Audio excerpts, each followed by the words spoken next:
And finally, these Jeep will roll up. I stuck out my thumb and like, is that electric? And I was like, yeah, that's my whole problem. Can I get a ride down to my truck? Oh my gosh. Welcome to the Sent and Bent podcast. Today, we're going to have some fun facts, some pretty wild weekends we both had. Yep. And, or all had. I guess I grouped you guys since you were together. And I was alone in the wilderness. Myself. You were? In the wilderness, huh? What? We were literally in the wilderness. I don't know if you were, but... yeah, I was just up Mount Baldy. Okay, well, that's not wilderness, but it does sound like a good time. On one of your, like, e-bikes? Yeah, so my big idea this weekend is I want to do a range test on my little green Walmart bike that I built in the back of the limo on the way to Gambler. Yep. So that has the 20,000 watt kit in it, and I was like... I bet I could make it to the top of the mountain and back on this thing. And I was thinking I can use most of my battery on the way up because I can pretty much roll down the whole way. And it has regen. So you get regen, a little right? bit. Yeah. And with the new controller, I can tune it on my phone. So I was like, I'm just going to jack up the regen and roll down Baldy, right?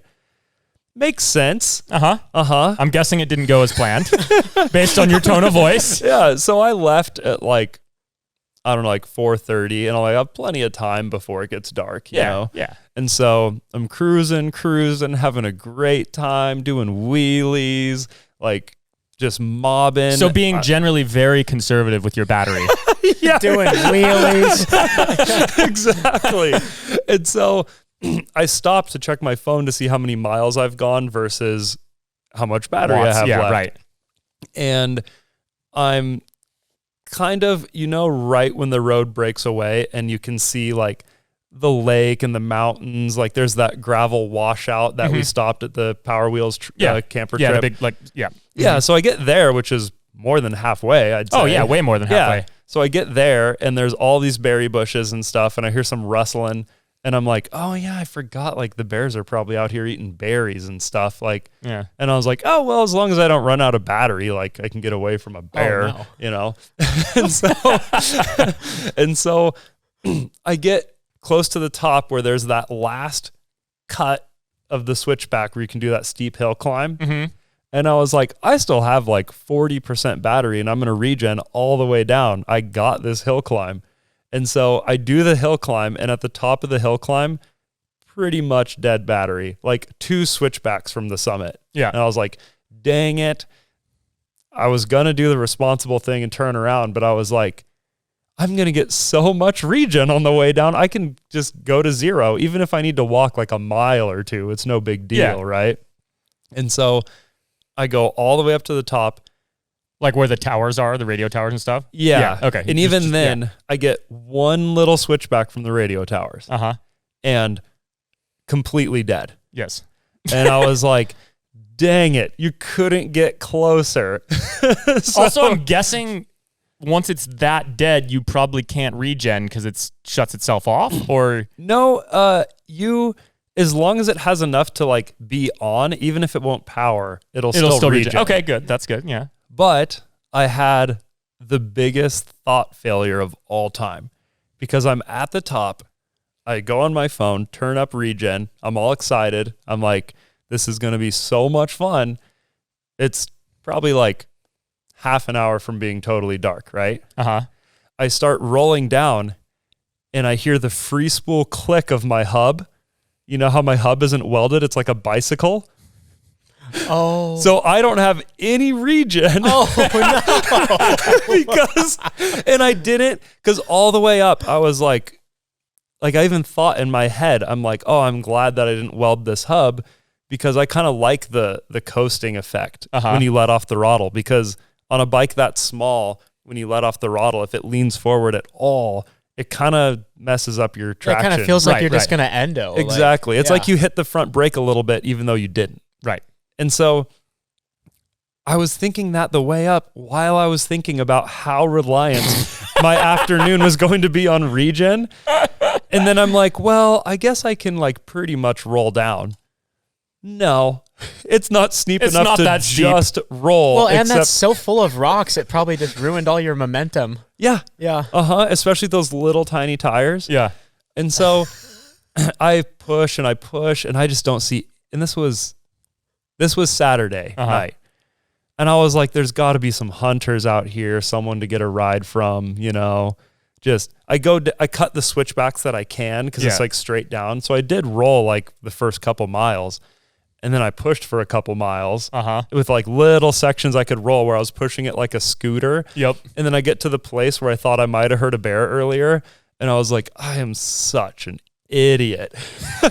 And so I call Em to tell her I'm not going to be home when I said I was going to be. Right. And I was like, oh, I'm fine. And she was like, it's going to be dark. I'm like, it is dark. Oh, goodness. And I was like, I'm pretty sure someone will come save me. Like, because she was like, well, I'll just come get you. I'm like, your car is not going to make it down that road, I don't think. I mean, it could, but she's not going to want to drive it through there. Yeah, exactly. So I'm like, it's my own dumb fault. And when you do dumb things, you just kind of have to pay the price. Yeah, what's that saying? Play dumb games, win dumb prizes or something? Yeah. Yeah, that's one of the finer statements. And that's exactly the situation I found myself in. So when I stopped to call her, I took off my helmet and I was wearing my glasses since it was too dark for my goggles. Yeah. And then I go down maybe like another quarter mile, and then I realize that I left my glasses on the side of the road. And so now it's even harder for me to see because it's dark and I don't have my glasses. And I'm just like pushing my bike perfectly silent, just hearing things in the woods, hoping I don't get a bear and scare, And I was like, I am such an idiot. But then, I don't know, I pushed for well over an hour, and finally these Jeep will roll up, and I stuck out my thumb and like, is that electric? And I was like, yeah, that's my whole problem. Can I get a ride down to my truck? Oh my gosh. And they were super cool. And they were like, oh yeah, for sure. And they even cleared out stuff in the back of their Jeep so like I could put the bike back there. So I didn't even have to drive up to get my bike. And so that was cool. They're a really nice Jeeple. And it was funny because they were like, oh yeah, like they came in from the Priest side, and they were like, oh yeah, the road here gets like pretty rough, and I'm like, yeah, it's a good Jeep trail and stuff, and I was like telling them about other trails, and then I told them about one, and they were like, oh, sounds rougher than this, and I'm like, oh yeah, for sure, and like, yeah, I don't really want to do that. Was it a Chang Lee road, like one of the roads you Chang Lee'd? Oh, yeah. It's the same roads from the 100-mile challenge, and so I think they thought it was funny when we got down to where my truck was, and I have like the Steelies and like the cheapest, worst tires you could imagine, and like, no ride height, just this little tiny Maverick. And I don't know, it was kind of funny, but that is funny. So that was my Saturday. And then on Sunday, I was like recon mission to get my glasses. But let's do a range test on the Alibaba bike. Oh, nice. And so I'm like, the Alibaba bike has way higher battery capacity, and it has the gears, and it actually does have regen. Right. And so I just take off from my house because I'm like, I probably have enough battery to do that. And then I do the same exact thing. I go super fast on the way up, doing wheelies, having a great time. By the time I get to the top, I have like 20-30% battery. And I'm like, oh, I'm going to regen so much. And I was regenning quite a bit, but nowhere near enough. I didn't even make it halfway down the mountain. And that time, I probably pushed that bike for like 2 miles. Nice. It took forever. I was like covered in sweat. Well, that bike is extremely heavy. It is. It's disgustingly. Like that bike weighs like 100 pounds more than it should. Yeah. So I do that. And then this really nice guy picks me up, and he rides up that mountain by himself all the time too. And I was like, let's exchange numbers. And next time you get stuck, you call me. Next time I get stuck, I'll call you. And if you want to ride together, I'm, super down. That's funny. So I did find my glasses though, which That's, spoiler alert. Yeah, right. Which clear frame glasses off the side of a rocky road covered in dust. That you left there in the nighttime? Yeah. Yeah. And I wasn't was a good exactly sure where I left them because it was dark. Yep. Can't believe that I found them. But these That's are pretty actually good. pretty expensive, so I'm glad that I found them. That is good. That is Wow. good. And Yeah. I did wear contacts that day. My first time dirt biking with goggles while being able to see in my entire life. Incredible. You don't say. Highly Being able to recommended. see? Yeah. Wow. And I'm not a big eye person. Putting them in, pretty easy. Mm-hmm. Taking them out totally sucks. You actually need to like pinch your eyeball a little bit to like get them off. Dude, I don't think I could do the contact lifestyle. Like Yeah, I know I could. I mean, but I was blessed with good vision. So Yeah. No, But- as soon as I'm allowed to get the laser stuff, I'm just going to do it. yeah. Because I realized, I mean, dirt biking and like snow sports, any kind of snow sports, is when you need your vision the most, I would Right. reckon to say. Yeah. Because you're in dusty environments, really blown out, snowy, whiteout environments, and it's Moving going to really be quickly. such a game changer having these contacts for like snow biking and snowboarding. Yep. And I actually think I'm going to enjoy winter sports significantly more. Because you'll be able to see what you're doing. Yeah. Yeah. And I know like in a whiteout you can't see, but if you can't see and can't You're half see, blind. Yeah. terrible. Yep. Yeah, so yeah, that was my weekend. Nice. Well, I got a lot good workout. Yeah. Meanwhile, Steven and I also got a very good workout. We went backpacking just about an hour over into Montana, actually very near to where we took the jet boat last summer, just up that river a little ways and then off on a side road. Oh, I didn't realize the trailhead was that close. Oh yeah, it's super close. I mean, like you go up the Bull River a little ways and then take one of the side roads, and it's, the trailhead's only like a mile off the highway. But yeah, so it's like a 7-ish mile trail. Depends on whose phone is tracking. Yeah, we It's found out there's highly a variable. big discrepancy. Yeah. I think Don't some you of guys my have the same phone? Yes. Yeah, We're but using different tracking apps, apps. though. I was using Yeah. Strava, like the fitness app. Uh-huh. Steven was using Gaia, which is more of a maps app. And then my wife was using her Garmin watch, which uses its own GPS. And hers was like said like a mile more than Steven's, and then my phone was right in the middle. Yeah, I think that this year Really? I've actually hiked like 25% more than I thought. Yeah, Yeah. we're Like, guessing. Well, I'd with the- imagine the watch is the most accurate. Yeah, because it's built for that, and it uses its own GPS system. And also, being a watch for tracking fitness and stuff, it's more concerned about the accuracy of each like step and distance, whereas his is concerned about making a map of your route, Yeah. which doesn't have to be anyway. That's our speculation. But anyway, yeah. So we took our significant others, my wife, Steven's girlfriend. We hiked up there, and this is a trail I did last summer with Sam, and the last like 2 miles of the trail, like when the trail was put in, it was not a great trail. It was basically a straight line challenge trail up the mountain. Like there's not a lot of switchbacks. It was really nice. like originally, the point is it was never an easy section of trail. Sounds like Steven's dream. Yes. And then no one has maintained it really for like 10 years maybe. So there's just actually hundreds of trees down across it. Last year with Sam, I took a couple of my axes and we chopped out like 20 something trees, and you would never know the difference. So this time I took an axe as well and chopped out some more trees. But anyway, yeah, it's just a beautiful mountain lake, and we spent 2 nights up there camping out and taking photos and stuff. And I kind of told Alyssa it was going to be a little easier because I was really wanting her to come. So I was like, oh, it won't be that bad. It's like this nice trail. Like there's going to be a couple logs we have to cross. We got home and she's like, you kind of led me on to believe that was going to be like easy. It's like, you should see these pictures I have of her just like neck deep in these bushes, like looking all frazzled. She's like, oh yeah. But yeah, it was a great time. I built a table for the campsite because there's like right at the campsite, there's been like a huge avalanche probably 5 to 10 years ago, or somewhere within the last 5 years, I would guess, that knocked down like hundreds of trees, and then a few windstorms in between. So there's just trees down everywhere. So it was and due to the nature of the trail, there's probably like maybe 5 people a year that camp there. Like it's very, very, very Really? That unknown. few? Oh yeah.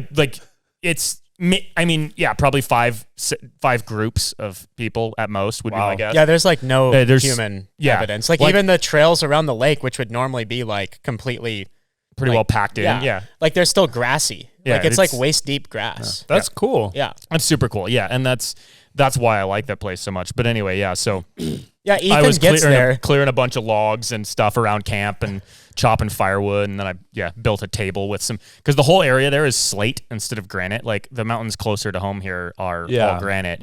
But over in Montana, they're all slate. So there's just like, which is another cool feature because the boulder field, like up valley from their lake, is instead of giant boulders of granite, it's giant boulders of slate. Like there's a boulder of slate that's like the size of this shop that's cracked in half. Like, whoa. And one of them that's probably a little bit smaller. It's like more the size of my house is split in half all the way from the top to the bottom. And that crack the crack zigzags all the way through like a 20-foot thick slab of slate. And the crack is like slightly wider than human width the whole way through. So we scrambled through that crack.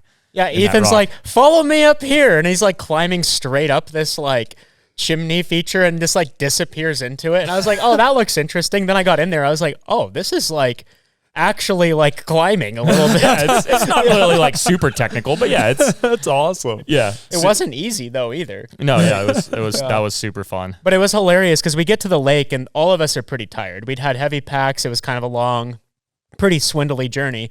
And Ethan just immediately goes into Minecraft mode and he's like collecting logs and like shaving them down to like actually craft things. The rest of us are just like laying around and Ethan's like building structures. You weren't laying around, Steven. You were like, I'm going to go for a run. Oh, yeah. And he grabs his camera and like runs all the way around the lake. Yeah. So, just different ways of, and both of our significant others were just chilling the whole time. They were really stoked to just like hang out in hammocks and read books and chill by the campfire with the dogs. Nice. But yeah, Alyssa even brought like a little stuffed animal. Like I caught her in the hammock and she's just like sitting there with her book. She's like, I'm really happy now that the hike's kind of over. But yeah, that was a good time. And we hiked like all the way up the valley, almost to the ridge line, and got some cool views. And it's really crazy. There's this section where you're just hiking up this massive slab of glacier polished slate that's like a 3-lane highway wide and almost as flat, but like at a 30-degree incline up this mountain. It looks like, and it's got cracks all through it that have grass. It looks like a scene from like a post-apocalyptic movie, like say I Am Legend or something, where like all the streets have grass growing through them, except that the street got tilted. Because there's also like on the edge of that flat part, there's like a perfectly straight wall that's like 10 feet tall that goes up it. So it's just this like very rectangular, linear chunk of stuff out in the wilderness where there normally isn't those kinds of shapes. But and then there's just streams running everywhere down that face, like in weird places because of the way the rock is. Like there was a stream running down a ridge. Like it was a steep slope on either side, but there was a little crack in the top, and there's this stream running down the middle of a ridge line. Wow. It was actually really sick. Really bizarre, because normally the stream would have just diverged left or right and gone down the hill, but there was just the perfect like little notch of rock there that it was just like right down the middle. Anyway, super cool terrain. Isn't it 6 miles? The trail? Yeah. Ish, 6 or and 7. Like 2 of the last miles are just completely bushwhacking. No, complete bushwhacking is not really fair because it's not brushy. You're not like just pushing your way through bushes. It's just a lot of down trees. There's only one little section that's even sort of bushwhacking, and it's mostly through huckleberry bushes. So. How did Einstein do with that? Because he's like, what? He's like 6 months old. Yeah. Or 6 or 7. Did you have to carry him? Or? No, he was fine. He was running all over the place. Nice. Yeah. Bjorn and Frederick carried the pack with all of their food, so Einstein was fine. Oh, okay. He did get scared on the hike down, like we were almost back to the cars, and he just randomly decided that there was something to panic about. Like the other dogs didn't see or hear anything, didn't react in any way. He just like looks down the trail and just starts barking and wouldn't stop for like 10 minutes. He was just convinced we were going to die. I was like behind him with my girlfriend, and I thought you guys found a bear or like another human or something. You would think. You could just hear in the distance the dogs just going, whoa, whoa. Nope, Einstein just had a moment. He's a little bit of it's hilarious watching him hike because like the other dogs are just kind of trotting down the trail, They're like sniffing here and there, looking left and right a little bit. Einstein's like trundling down the trail all awkwardly as he does. And then he just like stops, looks around all nervously, looks up and down and all around, and then like starts walking again. And he just does that the whole time. Just like, yeah, he's a silly dog. Anyway, yeah, so that was our weekend. A lot of exercise in a very different way than yours, but well, then the also a whole good way adventure. down, like I was kind of sore, and Ethan's still just like chopping trees. He's like, Oh, I'm "You extremely gotta sore. Move this one, yeah, I bet you are." Also, I found a muscle in my neck. You know how we were jumping around on the rocks Oh, up yeah. there? You remember that one where I was like leaning across a gap between two rocks and then I jumped over and the rock that I was standing on just broke off? Oh, yep. I found a muscle in my neck from that last night because like I was just like I had one hand like solidly on the rock and I was going to lunge and grab the other side and then the rock fell out. So it was just like most of my weight all on one arm suddenly. That was, yeah, I'm not as young as I used to be. I mean, it was still a great time, and you know, it's not that bad, but I'm definitely more sore. You're just no longer a young whippersnapper. You know, just don't recover as fast, but I still do the same stupid stuff. So, Yeah. So what's this fact you have for us? I'm Yeah, always what is curious for an Edwin fact. Well, it just kind of blew me away because M's reading this book written by a national park ranger, and she is writing about like all these sketchy things she saw firsthand. mm-hmm. And so this morning around breakfast, Em was like, what do you think is the number one reason people die in the Grand Canyon? Is it falling? I was going to guess dehydration. See, those were my two first guesses. And you would think like people get too close to the edge, blah, Yeah. dehydration. No, it's tourists being so worried they're going to get dehydrated that they drink too much water. Are you serious? Yeah. What? Yeah. So her firsthand account, because it's all about things she actually saw, like it's not like a hearsay book. So she saw this, came across this girl who had drank 2 gallons of water in like 3 hours and was completely out of her mind. She was comatose and she saved her life. Like she got her out of there. Jeez. And like, I guess you give them salt or something. I don't know what you would do in that situation. I don't know either, but Isn't that crazy? That's insane. Drinking too much They do water have is the signs. number one. they do have signs everywhere being like, are you drinking water? Yeah. So like maybe they need to take down a couple of the signs. It'd be Yeah. like drink water, but maybe not 3 gallons. Like, you know, the super famous Instagram spot in Arizona, the Horseshoe Bend. Mhm. Yep. So when Rim and I were going on that e-foil trip Yeah. to Lake Powell, we were charging batteries and we're like, might as well. It's cool looking. And Yeah. I'm not big on like super famous spots just because it's like feels a little too Disneyland for me. Right. But we went because we were charging the batteries and what else are we going to do? And it was the shortest little jaunt of a hike. Like, Yeah. Isn't I it don't know, like 300 yards or yeah, something. it's only a couple hundred yards. Yeah. Yeah. Signs everywhere saying like, did you bring water? Like, are you wearing sunscreen and stuff? And I'm like, how dumb do they think people are? But I guess people are pretty dumb. Well, it's like that saying. I guess. What is that saying where it's like the park rangers are like, oh, there's a fine line between No, the the, like uh, intelligence of a bear. No, and, it's I know the one you're talking about, and I remember it a little more. That you got to get that quote. The problem with here's the whole quote. The problem with designing bear-proof trash cans and such in national parks is that there's considerable overlap between the smartest bears and the dumbest tourists. Yeah. One of my favorite quotes ever. It's so true. Have you ever seen people fiddle with them? Like they have the easy ones now where you like push the lever and like go to the side and pull it Those up. ones seem most common. I've seen people like poking sticks into them, trying to like make them work. It is kind of nasty in there though, because everyone else is like shoving their hand in that hole with their trash hands, you know? Yeah, they got like banana on their hand. Yeah, exactly. It's like every time I go in there, I'm like, ooh. I could see that though, because if you don't see a handle or something, you know, and then if a tourist just leaves their bag next to the trash or something, then the bear that's comes worse. and then it like makes the whole problem of the bears learning about the campsite and like stuff like that. Yep. But Imagine that being your job though. Like, today I have to design a trash can that all of the humans can open, but none of the bears. Yeah, and the bears are smart, dude. Like bears are like pretty intelligent. How do we do this? Yeah, exactly. That's. Yeah. I mean. no. Anyway, When I lived in Clark Fork for my senior year of high school, yeah. I rode my dirt bike to school every day. Uh huh. And one day on the way home, there was this big black bear like right in the middle of the road, and I was going pretty fast. So like, when you're on a gravel road and you're expecting this straightaway and then you can't keep going. So like you like lock up your brakes and you just kind of slide, and there's really nothing you can do on a dirt bike. Like you just can't turn for the ride at that point. Yeah. You can only brake so much before you wash out. Yep. So I'm just like sliding towards this giant bear. And then he just like looks up at me, looks at this tree that's probably like 20, 30 feet tall and like bigger around than I can hug. And in two, like, what would you call that? Lunges? Yeah. Like it'd be a dino in rock climbing. But 2 lunges at the very top of the tree. And I was thinking of like all the movies and cartoons where people climb trees to get away from bears.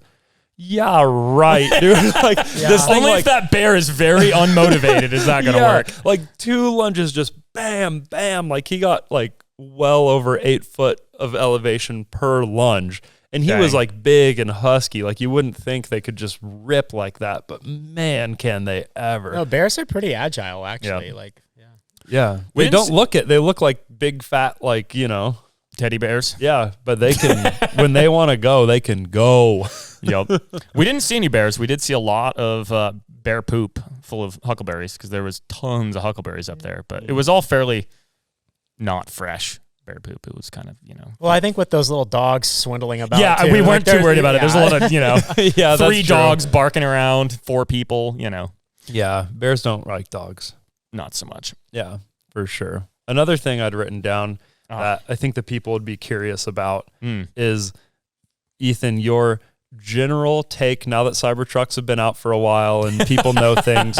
I just think that people would value your opinion as someone who thinks about these things a lot. Yeah, I mean, I really, really, really wanted the Cybertruck to be cool. Like, I watched the live stream of the unveiling of it like a decade ago or whenever that was. Yeah, it seems like it, doesn't it? And I mean, yeah, right. Yeah, and you put in your pre-order. Yeah, I put in it was like $100. I was like, whatever, might as well throw in a pre-order, see what happens. But like, my first reaction, like they had that coming out through the smoke and stuff, and you see the like line of headlight, and I was like, full light bar. Because I saw a bunch of like guesses at what it was going to look like before that, and I was like, I hope they make it like as cool and futuristic as some of these. And then they like turned the lights on, and my first reaction was like, oh no. But like, I don't know, I looked at it a lot and I thought about it a lot, and like I really wanted to like it for a lot of reasons, especially when they were like, it's going to be an exoskeleton and it's going to be this stainless steel and all these revolutionary things. And like, and I remember you talking about the option where the bed cover was going to be a solar panel. Right. And you're like, I only drive to town like once a week, so that solar would actually add up quite and a bit. they claimed a certain amount of miles per day of solar charge, and I was like, actually, I would never have to plug it in if that's true. There's a lot of cool things that it could have been, and like I saw one or a couple of them in person at King of the Hammers. I mean, I've seen them in person all over the roads, but like there I actually kind of got up close and personal with them. Like they still, like factory, they look a little, doodle boy, as you might say, but with some better wheels and tires and like, a little bit of this, that, and the other thing, they actually can look pretty cool. Like the looks of them are definitely what everybody likes to talk about because they're so different. And like, I liked the idea that they were different for a reason. Like I like anything that's different automotively, but like I liked that they were like, it's an exoskeleton, so like that's why it looks like this, because it's the. But like, do you want to break down what that means real quick? Yeah, I mean, so you've got basically 2 styles of car building throughout the years, and that's like body on frame and unibody. And like most passenger cars are unibody. These since like the 80s or so, and then most trucks are still body on frame. So, you have a rigid frame and then a body, and the body it protects you as a human, but it doesn't do anything for the structure of the vehicle really. And the Cybertruck they were claiming was going to be kind of a unibody design, but as a truck, and they were going to be using this, 3mm thick stainless steel that's super hard as part of that structure and all of that. Which is the same process for building the spaceship. Yeah, right. It was supposed to be really cool, but it's 100% a lie. That body is none of it is structural whatsoever. The whole structure is aluminum cast And like, especially, I haven't watched the whole video, but like I've seen a bunch of clips of the important parts of Whistling Diesel's video on the Cybertruck test. Yeah. Like, just seeing how easily the rear of the frame ripped apart. Like, aluminum is great for a lot of things, but like making a truck chassis is not one of those things. Yeah, that was the most disappointing part about, because I knew like when Whistling Diesel made his video, like you've seen his G-Wagon video, like he's going to destroy it no matter what it takes. But I was so disappointed with how easy it was. Like it was just getting the Ford unstuck, which it did do right before then. Yeah. The obstacle that the F-150 couldn't do. But he just gave it like stuff we do on the daily. Like he just gave it a little yoink with the tow chain, and the whole entire like aluminum frame just ripped off. And there's like a lot of people that have had that problem, like actually like on the highway and stuff. Right. Mm-hmm. And it's this whole thing. Yeah. So I don't know. I mean, to sum it up, like I really wanted to like the Cybertruck, but the longer it's out and the more I see it around, the less I like it. Like if it was what it claimed to be, I don't hate it for the way it looks, because I like it when people do things different. But like when he just peeled the stainless off the side of the car, it's just glued on. I'm like, you said it was going to be an exoskeleton, and it's literally a sticker of stainless steel on a plastic and aluminum truck. That's not an exoskeleton. It's a decoration. You might as well just wrap it stainless. Like, come on. And I'm guessing they did aluminum for weight savings. Of course. But they must have done like a strength test and realized that it needed to be stronger, right? I don't know. I mean, who knows? Like they just, I don't know. But yeah, it just kept getting, you always hope, like there's always all these cool prototype cars that you see and you're like, oh, wow, that's really cool. I hope it actually comes to production like that. And there's a few that do. Like, for example, the new Ford Bronco that came, whenever that came out 3 or 4 years ago, like that was actually, they pretty much built the prototype. Like when they released the prototype photos, the only thing they didn't do was the doors with the holes in them with the glass, which why? Who cares? But like everything else they did, it looks just like the prototype. What was that? There was glass lower so you could see, like you could spot yourself. It was just a hole in the door that had glass in it, like so you could look out. It was just a gimmick. Obviously, it didn't make sense. Actually, would be pretty cool. It would be. I'm sure it was more of a safety issue for side impacts that they didn't. Anyway, I bet people could do an aftermarket version. I'm sure there probably already is somebody doing an aftermarket door for that. But just as an example, but the interesting thing about the Cybertruck is when I saw it as a prototype, I was like, wow, I really hope they do a few refinements when they release this as a production vehicle, and it just got worse. Like aesthetically it looks identical. They really did do exactly what the prototype looked like, but like all the specs went downhill. The range went down, the power went down, the tow capacity went down, like everything went down from their claims. And like there was supply chain things and then whatever, but like I don't know, it was just a big disappointment. Like I really wanted to like it because I like new and exciting things, like and electric vehicles definitely make sense for certain things and don't for other ones. And trucks so far with our technology is not really making a lot of sense. Yeah. But the Cybertruck isn't really, it's more of a, it's more of a city person truck anyway. It always was. And for that, it does totally work for most people. And even as it is, it's still cool. Like I would drive one and enjoy it, but I certainly wouldn't buy one anymore. Like, no, I follow this guy called Cybertruck Farmer, I think his Instagram is.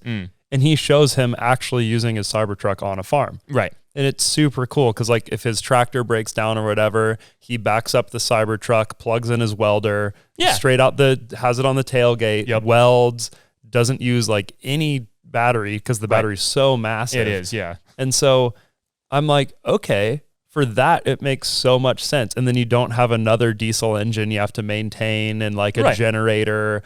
Like that's 2 more engines to maintain. And if you're farming, you need your equipment when you need it. Right. Like I've been watching a lot of farming videos. That's hilarious. I think I talked about this on the podcast before, but like I've been really into farming and people rebuilding Lotuses recently. That's an oddly specific set of interests. Yeah, exactly. Do you like alternate back and forth? You're like, well, that was a nice video on corn, but now let's watch this man with a Lotus. Yeah. But it's like, it makes so much sense for certain people. But what I've been most, like everything Tesla, I think the 2 most exciting announcements that Tesla has had recently for me is just like a mega nerd that the technology they were going to use to build the exo body for the Cybertruck was the same technology as building the BFR, which I think they changed to Starship now it's called, right? Right. So that's their rocket that's going to go to Mars that gets caught on Earth with a giant claw that's like how tall of stainless steel construction? Oh, it's just ridiculous. It's I don't know. But that is the outside huge. shell of the rocket is structural. It is an exoskeleton, and obviously there's storage on the inside and storage for fuel mostly. But like that crossover of technology when they announced it in the announcement it was super thing, cool. It's like we are making these machines that can make the rocket and the truck, which obviously this is incredibly expensive to set up, but it makes sense because they're using it for both things. Yeah. And that's, to me, that like makes my nerd heart pound. Right. Like, that's so cool. But then they just kind of didn't. No. I mean, maybe they're using the same machines, but the stainless is just a shell. It doesn't. Yeah, it's more durable. You can shoot it with a low caliber bullet, and you can, or a low velocity bullet, and you can hit it with a sledgehammer. But like, you can't tow anything, or you rip your frame off because it's aluminum. Like, come on. Yeah, they missed it. They just they missed. Yeah. They shot and they missed largely. Like Anyway, the second most exciting thing, or this is probably the one I was most excited about, and as we obviously have a Tesla, right? I knew that it wouldn't be available in our area, but their like battery grid network, where when they first sold, I think the Model 3, they were saying soon you're going to be able to leave your car plugged in your garage, and if you're a member of this network, you'll be paid for your battery in your car during as grid storage. Yeah, during peak demand. Right. Because obviously, if you're in California and solar is getting stuff in the middle of the day, but then everyone comes home after work when the sun's already down and they're doing their laundry and watching TV and cooking. Right. That is huge peak demand and huge problem for the power grid. Right. Like everywhere, not just like any city. This is a big problem. And so they were advertising it as they were selling them, saying this was going to be a feature. We have a guest. Hi, Einstein. A little scientist guest. Maybe you can help Tesla figure out their stuff. I think that his name is more ironic than we intended it to be. But he was, when we were camping up there, he was just eating charcoal, not chewing on it. Not like, oh, this is a stick that was in the fire, I'm going to chomp on it because I chomp sticks. No. He was picking up large chunks of charcoal, chewing them down and swallowing them for a long time. He's a little bit of a goose. He does eat dirt too. Yep. But Anyway. why this? Because I kept waiting for it. And on Tesla's official YouTube channel, they released a video about the program, and they're even kind of misleading in the video because they have the Tesla Powerwalls, which is a power bank that is like built into your solar setup in your house, or not even solar setup. You can charge it off the grid too. And then if your power goes out, you can run your house for a while is the way that they advertise it. And they have the car plugged into it, and they're like, this network is available. And a big part I didn't mention yet is you get paid for your power on this program. And so if you just select yes on your Tesla, then that was the idea. Yeah, it'll just act as a battery for the grid. So now the program works, and I went on Reddit and asked like these people that were commenting on YouTube because everyone was like, a bunch of weird information. And you can do it and can get paid for the Powerwall, which are insanely expensive and have nowhere near as much density as, well, I guess the same density, but as capacity as the Tesla themselves. And everyone on just Reddit, look at the size. Like the Powerwall is like this wide and like 4 feet tall. Yeah. The battery in your Tesla is the entire square underneath your the flat bottom of the car, from front wheels to back wheels.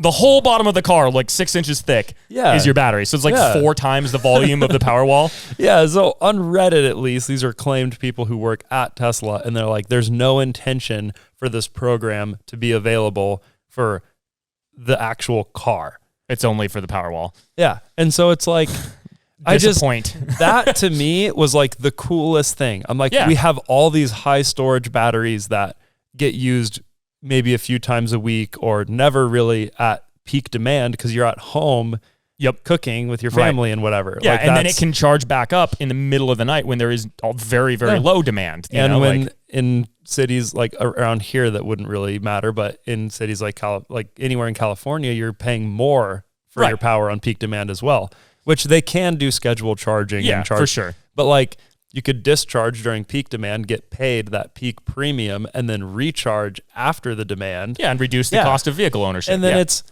awesome. That is so cool. And that was such a big thing. And you don't get that. Yeah, and you're never going to. Right. And it's such a shame because they obviously figured out the technology, because you can with the Powerwall, which is the same exact batteries.